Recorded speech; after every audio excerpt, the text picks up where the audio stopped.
Hello everyone. आज हम लोग यूपीएससी और स्टेट पीसीएस के एक और इम्पोर्टेंट टॉपिक जिस पे लगातार क्वेश्चन पूछे जाते हैं बोधिसत्व को डिस्कस करने वाले बोधिसत्व की हम बात करें तो जब फोर्थ बुद्धिस्ट काउंसिल हुई थी उसके बाद बुद्धिज्म दो भागों में बढ़ गया था। एक भाग को हम हीनयान बोलते हैं और एक भाग को हम महायान बोलते हैं। तो महायान बुद्धिज्म में बोधिसत्व का कॉन्सेप्ट आया था, लेकिन हालांकि बाद में इसको हीनयान वालों ने भी एक्सेप्ट कर लिया। तो अगर हम पहले बोधिसत्व की बात करें तो बोधिसत्व कहाँ से कॉन्सेप्ट आया? तो अभी मैंने बोला था कि फोर्थ बुद्धिस्ट काउंसिल, चौथी बुद्धिस्ट परिषद, जो कि लगभग 72-8 CE के आसपास हुई थी, उसमें बुद्धिज्म दो भागों में बैठा था। एक को हमने हीनयान नाम दिया और एक को हमने महायान नाम दिया। महायान, तो पहले महायान बुद्धिज्म में बोधिसत्व का कॉन्सेप्ट आया था। और बोधिसत्व कौन है? तो बोधिसत्व एक ऐसा पर्सन है जो जब चाहे निर्वाण को प्राप्त कर सकता है, क्योंकि फाइनल डेस्टिनेशन आपकी निर्वाण है। तो बोधिसत्व एक ऐसा पर्सन है जो जब चाहे निर्वाण को प्राप्त कर सकता है, यानी कि साल्वेशन को प्राप्त कर सकता है। बट वो ऐसा करेगा नहीं अनटिल और अनलेस इस पृथ्वी पर जितने भी लोग हैं उनको वो निर्वाण प्राप्त करने में मदद ना कर पाए। सिंपल सी बात थी कि अगर हम हीनयान की बात करें तो उसमें अष्टांगिक मार्ग, यानी कि उसमें खुद से आपको प्रयास करना था। तो यहाँ पे आपका एक पाथ फाइंडर, एक व्यक्ति है जो आपको रास्ता बता रहा है किस तरीके से आपको निर्वाण की प्राप्ति होगी, यानी कि इसकी ब्लेसिंग से आपको निर्वाण की प्राप्ति होगी। बाद में कई अलग अलग टाइप के बोधिसत्वों का नाम आ गया था, तो उनको भी हम इसमें डिस्कस करेंगे। तो सबसे पहले हम बोधिसत्व के कॉन्सेप्ट को समझते हैं। तो बोधिसत्व कौन है? कि बोधिसत्व एक ऐसा पर्सन है, बोधिसत्व एक ऐसा पर्सन है जो निर्वाणा की कौन से स्टेज में है? निर्वाण की फाइनल स्टेज में है। फाइनल स्टेज में ये जब चाहे निर्वाण को प्राप्त कर सकता है, बट ये ऐसा नहीं करेगा। क्यों नहीं करेगा? अनटिल और unless everyone in this earth get nirvana. पृथ्वी पर हर कोई निर्वाण को प्राप्त न करे। तो ये बोधिसत्व का कॉन्सेप्ट था। और बोधिसत्व की अगर हम बात करें तो जो जातका टेल्स है, जातक कहानी है,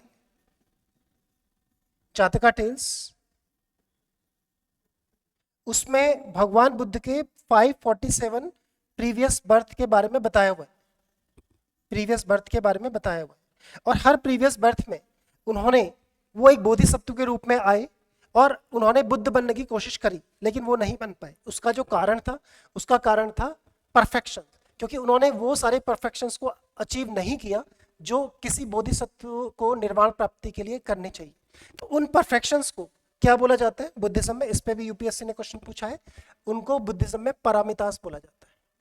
पारामितास यानी कि ऐसे परफेक्शंस जो आपको किसके लिए चाहिए? टू अचीव बुद्धहुड या बोधिसत्व। ये परफेक्शंस है। वैसे तो 10 परफेक्शंस है, लेकिन जो 6 परफेक्शंस है वो कंपलसरी है। तो अगर आपके अंदर वो परफेक्शंस होगी, उसको बुद्धिज्म में पारामिता बोला जाता है, तो फिर आपको निर्वाण की प्राप्ति होगी। अब वो मेन जो परफेक्शंस है वो क्या क्या है? पहला है आपका दान, यानी कि आपके अंदर क्या होना चाहिए? जेनरोसिटी, जेनरोसिटी होनी चाहिए। दूसरा, सेकंड, आपके अंदर कांति। ये सब पाली टर्म्स है, कांति। तीसरा, आपके अंदर क्या होना चाहिए? वीर। चौथा, आपके अंदर क्या होना चाहिए? समाधि, समाधि। पांचवा, आपके अंदर होना चाहिए पण, या इसको प्रण भी बोलते हैं।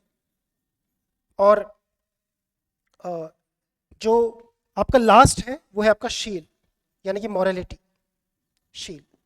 ये 6 मेन परफेक्शंस आपके अंदर होनी चाहिए। इसके अलावा और भी परफेक्शन है, नॉलेज वगैरह वो भी है, बट ये परफेक्शंस होनी चाहिए। टोटल मैंने बताया 10 परफेक्शन है।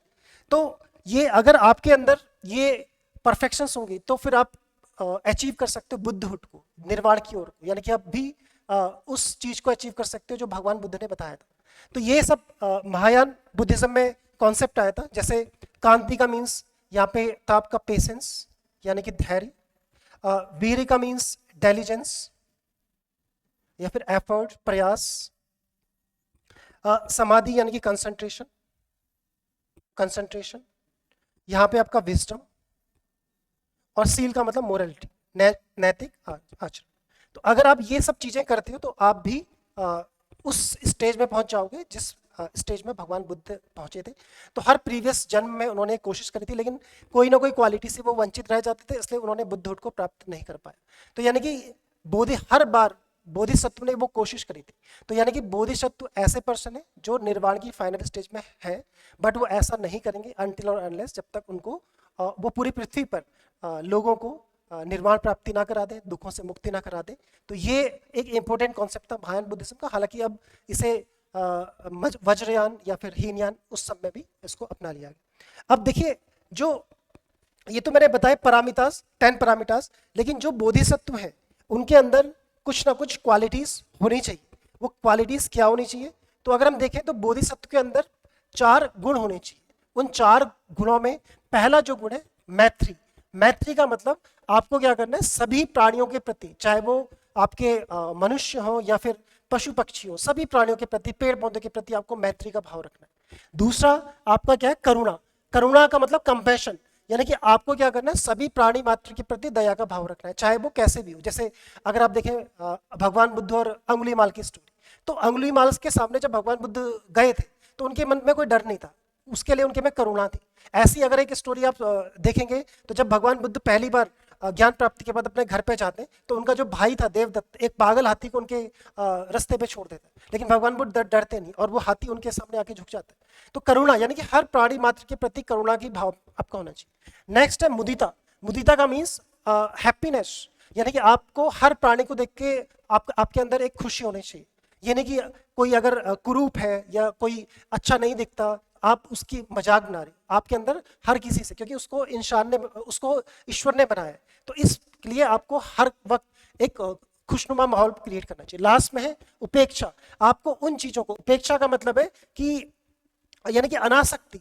ऐसा नहीं कि आपको बहुत ज्यादा लगाव रखना है इस पृथ्वी से, आपको उपेक्षा करनी है उन चीजों की जो बुरी चीजें हैं उनको आपने उपेक्षा करनी है, और उसके थ्रू आप क्या कीजिए, मानव कल्याण के लिए प्रयास कीजिए। तो ये 4 गुण हैं जो किसी बोधिसत्व के अंदर होना चाहिए। अब हम वन बाय वन हर बोधिसत्व को देखते हैं कि जो मेन बोधिसत्व हैं जिनके बारे में क्वेश्चन पूछे गए हैं या पूछे भी जाएंगे। वैसे तो बहुत सारे बोधिसत्व की परिकल्पना की गई है, लेकिन हम एग्जाम पॉइंट ऑफ व्यू से देखते हैं जो एग्जाम में आ सकते हैं। तो हम पहले बोधिसत्व को देखें तो ये जो बोधिसत्व है इनका नाम आपको पिक्चर दिखाई दे रहा है, ये अवलोकितेश्वर।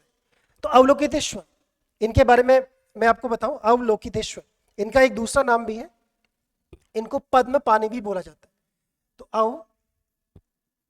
अवलोकितेश्वर, इनके बारे में क्वेश्चन पूछा गया है, अवलोकितेश्वर, और इनका एक दूसरा नाम भी मिलता है पद्म पानी। और अगर हम तिब्बत बुद्धिज्म देखें तो तिब्बत बुद्धिज्म में जो दलाई लामा है उनको भी इन्हीं का अवतार माना जाता है, दलाई लामा, वो भी अवलोकितेश्वर ही। तो अगर हम अवलोकितेश्वर की को देखें तो यानी कि अवलोकितेश्वर, इस टर्म को हम तोड़ दें, अवलोकितेश्वर, ये 2 टर्म है, यानी कि इसका मीनिंग है अ गॉड हु लुक्स डाउन। यानी कि अगर पिक्चर में भी आप देखेंगे तो इनकी आंखें झुकी हुई हैं, अ गॉड लुक्स डाउन, यानी कि ये इपिटोम ऑफ कंपैशन है, करुणा के देवता है, इपिटोम ऑफ कंपैशन। इनको करुणा का बोधिसत्व माना जाता है, यानी करुणा, ये करुणा के बोधिसत्व।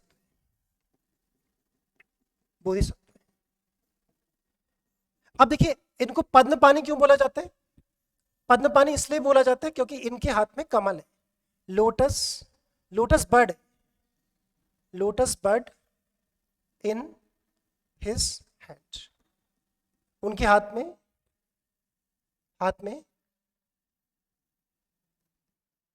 कमल है।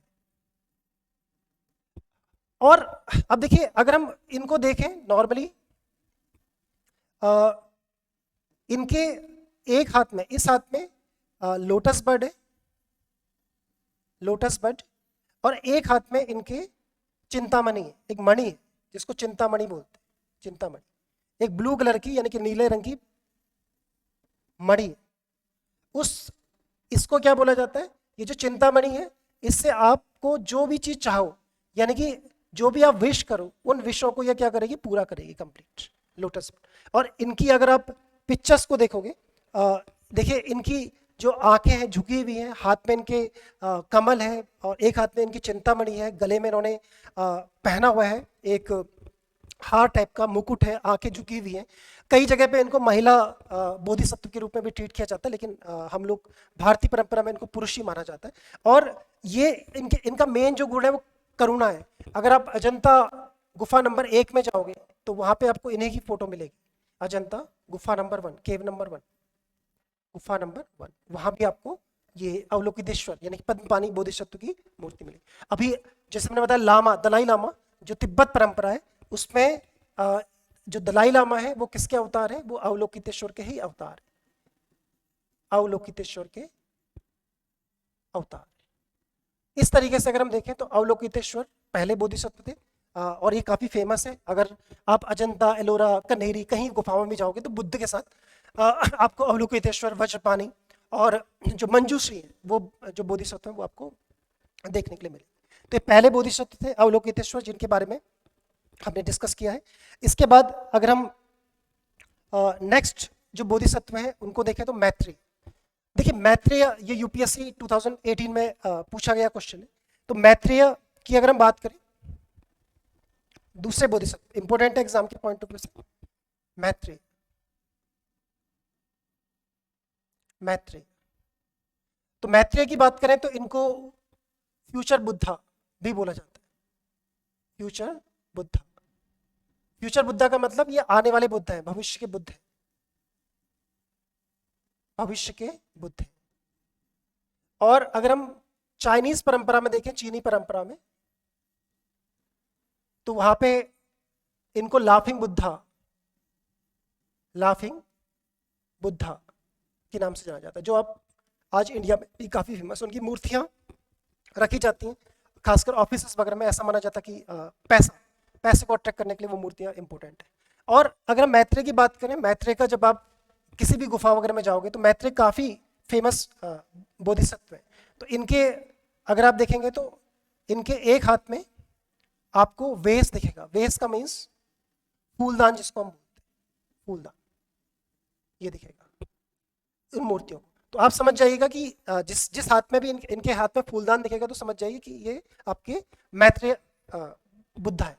और मैत्रेय जो बुद्धा है अभी कहाँ पे है, तो ये अभी एक तुषिता नामक स्वर्ग पे है, तुषिता है, तुषिता नामक स्वर्ग में, स्वर्ग में विराजमान है। और ये पृथ्वी पर कब आएंगे, तो ये भी बुद्धिस्ट लिटरेचर वगैरह में बताया गया है कि जो मैत्रेय बुद्धा है वो पृथ्वी पर तब अवतार लेंगे जब लोग शाक्य मुनि बुद्ध की शिक्षाओं को भूल जाएंगे। जब लोग शाक्य मुनि बुद्ध की शिक्षाओं को भूल जाएंगे तो फिर ये पृथ्वी पर अवतार लेंगे और दोबारा से वो जो बुद्धिज्म की शिक्षाएं हैं उनको पूरे विश्व में फैला देंगे। ऐसा ये बुद्धिज्म में ऐसा माना जाता है। तो ये आप ध्यान रखिएगा, मैत्रेय बुद्धा है यानी कि फ्यूचर बुद्धा है, और ये लाफिंग बुद्धा के रूप में भी इनको जाना जाता है, ऐसा इसमें माना जाता है। अब देखिए नेक्स्ट, उसके बाद हम देखते हैं बुद्धा, इनकी फोटो यहाँ पे बनी हुई है। आगे हम नेक्स्ट जो बुद्धा देखें वो है आपके मंजूश्री। अब देखिए मंजूश्री भी एक इंपॉर्टेंट बोधिसत्व है, विजडम के इनको बोधिसत्व माना जाता है। तो नेक्स्ट जो बोधिसत्व है वो आपके मंजूश्री, मंजूश्री।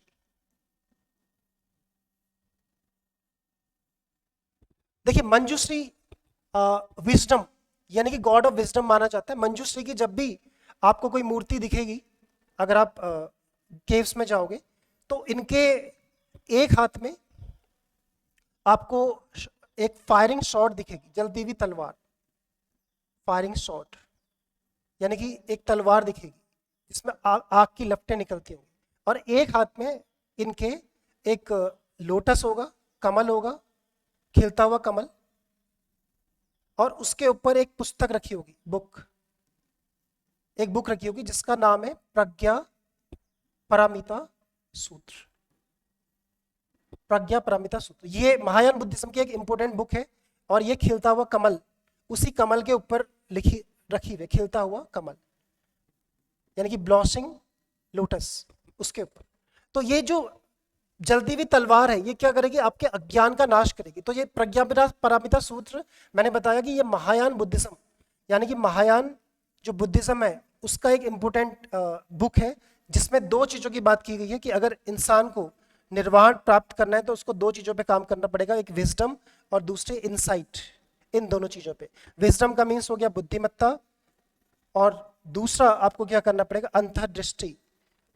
अंतर्दृष्टि, इसको विकसित करना होगा, तभी आपको ज्ञान की प्राप्ति होगी और निर्वाण की प्राप्ति होगी। तो इस तरीके से, यानी कि अगर हम मंजूश्री को बोलें तो ये बोधिसत्व, एक लाइन में अगर हम बोलेंगे तो ये बोधिसत्व ऑफ विजडम है, बुद्धिमत्ता के बोधिसत्व ऑफ विजडम है।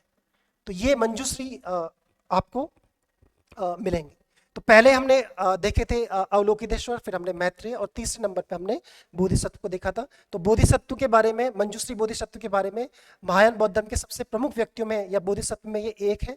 और मंजूश्री को बुद्ध के 3 रक्षक देवताओं में माना जाता है, जैसे अभी मैंने बताया था। एक आपके वज्रपाणी आएंगे, एक अवलोकितेश्वर और एक मंजूश्री। तो ये काफी, इनके हाथ में तलवार है और एक हाथ में मैंने बताया था प्रज्ञा पारमिता सूत्र, विजडम के ये गॉड माने जाते हैं। अब देखिए नेक्स्ट है आपके सामंत भद्र। सामंत भद्र को माना जाता है, ये जो बोधिसत्व है ये ध्यान, मेडिटेशन या और अभ्यास के बोधिसत्व है। क्योंकि अगर आप देखेंगे जो बुद्धिज्म है, बुद्धिज्म में ध्यान को बहुत इंपॉर्टेंट माना गया है। और भगवान बुद्ध ने भी जब ज्ञान प्राप्त किया था 49 डेज उन्होंने लगातार मेडिटेशन की थी, और उसी ध्यान में भी उनको फाइनली आत्मज्ञान प्राप्त हुआ था, जिसको हम निर्वाणा बोलते हैं। उसी तरीके से आज अगर हम देखें, एक ध्यान की पद्धति विपश्यना उसको बोलते हैं, वो बुद्धिज्म की ही देन है विश्व को, वो है। और उसमें भी ध्यान सिखाया जाता है, किस तरीके से हमें ध्यान करना है, किस तरीके से हम अपने आप को नियंत्रित कर सकते हैं, अपने मन को, अपने माइंड को, अपने मस्तिष्क को सब नियंत्रित कर सकते हैं। इसलिए सामंत भद्र की अगर आप वर्शिप करोगे तो आपको मेडिटेशन में हेल्प मिलेगी, ऐसा बुद्धिज्म में माना जाता है। अब इसके बाद अगर हम नेक्स्ट जो बोधिसत्व है उनको देखें, नेक्स्ट बोधिसत्व को, तो इनको क्षिति गर्भा, इनका नाम है क्षिति गर्भा। अब देखिए क्षिति गर्भा नाम से ही आपको पता लग रहा है, क्षिति गर्भा, गर्भ, क्षिति का मतलब पृथ्वी, ये जो क्षिति शब्द है इसका मतलब पृथ्वी, और गर्भ का मतलब वॉर्म, गर्भ। यानी कि ये जो क्षिति गर्भ है ये ऐसे बोधिसत्व है जो कि गर्भ में रहने वाले जितने भी प्राणी हैं उनकी प्रोटेक्शन करते हैं। फॉर एग्जाम्पल, किसी माँ के गर्भ में कोई बच्चा है तो उसकी जो प्रोटेक्शन वो कौन करते हैं, क्षिति गर्भ करते हैं। यानी कि पृथ्वी के अंदर भी जितने भी जीव जंतु हैं सबकी जो रक्षा करते हैं वो आपके क्षिति गर्भ है। इन्हीं से रिलेटेड एक और है जो क्षिति गर्भ से, उनको आकाश गर्भ बोलते हैं। तो क्षिति गर्भ तो पृथ्वी के देवता हैं, यानी कि पृथ्वी के गर्भ के। ऐसे एक आकाश गर्भ भी है बोधिसत्व, क्योंकि मैंने बताया था बहुत सारे बोधिसत्व, इसी जैसे क्षिति गर्भ है इसी तरीके से आकाश गर्भ ये भी एक बोधिसत्व जो कि आकाश के रक्षक, यानी कि आकाश में रहने वाले जितने भी सूक्ष्म जीव है, जो भी चीजें हैं उसके रक्षक आकाश गर्भ। तो क्षिति गर्भ और आकाश गर्भ ये पृथ्वी और ये आकाश से संबंधित है। अगर हम आगे जाएं, आगे देखें क्षिति गर्भा के बाद, तो एक इंपॉर्टेंट और बोधिसत्व है जिनका नाम है वज्रपाणी। अगर हम वज्रपाणी की बात करें तो वज्रपाणी तो जैसे अगर हम बात करें वज्रपाणी की, तो ये भी एक इंपॉर्टेंट बोधिसत्व है। वज्रपाणी, इनके हाथ में वज्र है, अगर इनकी आप फोटो देखेंगे तो वज्रपाणी यानी कि bears thunderbolt in his hand. इनके हाथों में क्या है, इनके हाथों में वज्र है, हाथों में वज्र है। और उस वज्र से ये क्या करेंगे, आपकी इच्छाओं की समाप्ति करेंगे, इच्छाओं की समाप्ति यानी कि elimination of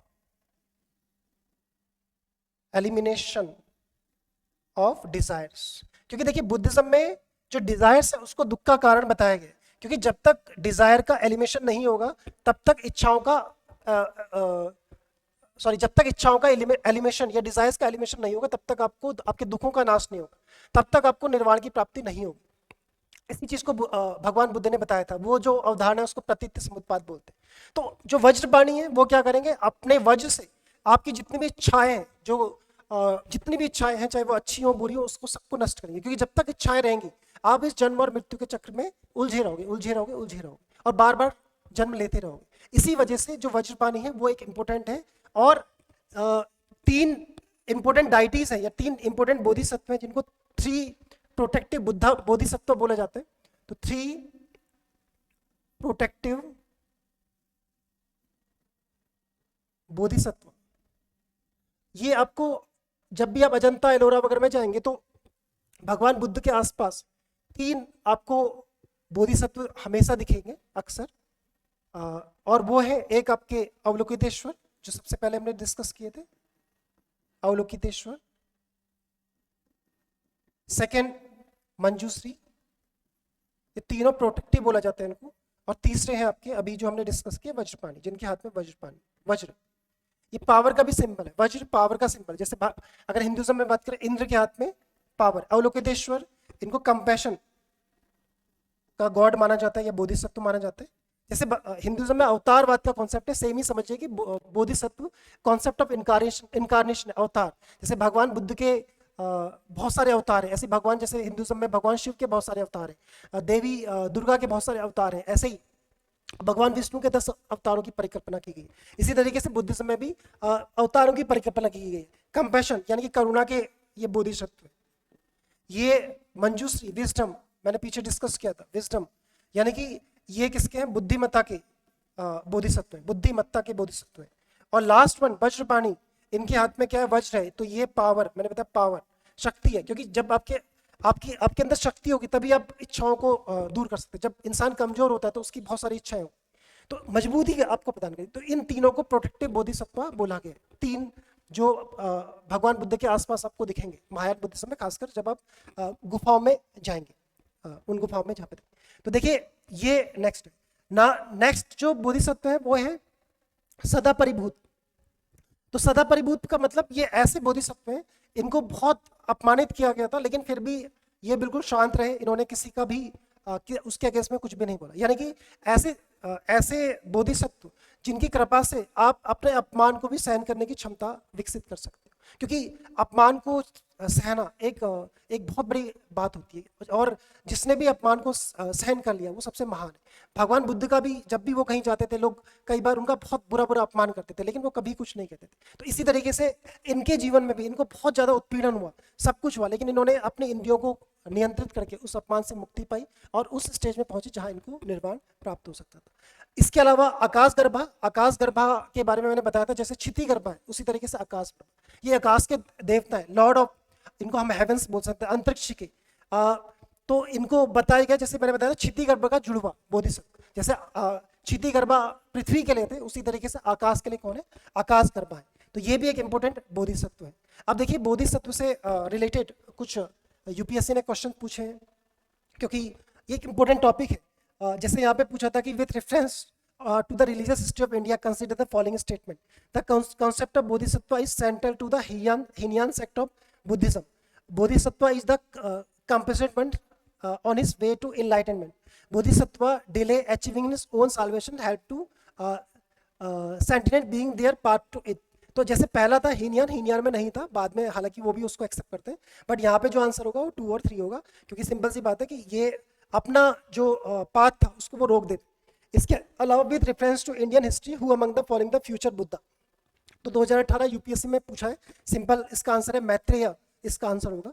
consider the following the deification of Buddha treading the path of Bodhisattva image worship and ritual which of the following are the feature of Mahayana Buddhism. तो महायान बुद्धिज्म में आपको पता है कि बोधिसत्व का पाथ था, वर्शिप सब चीजें होती थी, तो ये सारी चीजें उसका पार्ट है। फिर ये पारामितास, अभी मैंने बताया था पारामिता क्या है कि ऐसे परफेक्शन है जो बोधिसत्व के पाथ में, तो आंसर से इसका सी हो। तो देखिए ये इस टाइप से जो क्वेश्चंस हैं वो बनते हैं, और यूपीएससी या स्टेट पीसीएस में इस टाइप के जो क्वेश्चंस होते हैं वो बार बार पूछे जाते हैं। तो ये एक इम्पोर्टेंट टॉपिक था, इसको हमने डिस्कस किया, और इसको आप और भी अच्छे से और सोर्सों से भी पढ़ लीजिएगा, और इस पे बेस्ड और भी जो क्वेश्चन पीसीएस वगैरह में पूछे गए हैं उनको कर लीजिएगा, क्योंकि ऐसे जो टॉपिक्स होते हैं आजकल एग्जाम के लिए बहुत इंपॉर्टेंट है। यूपीएससी तो इनमें से क्वेश्चन पूछ ही रहा है, बट स्टेट पीसीएस भी अब इनसे क्वेश्चन पूछ रहे हैं। Thank you very much.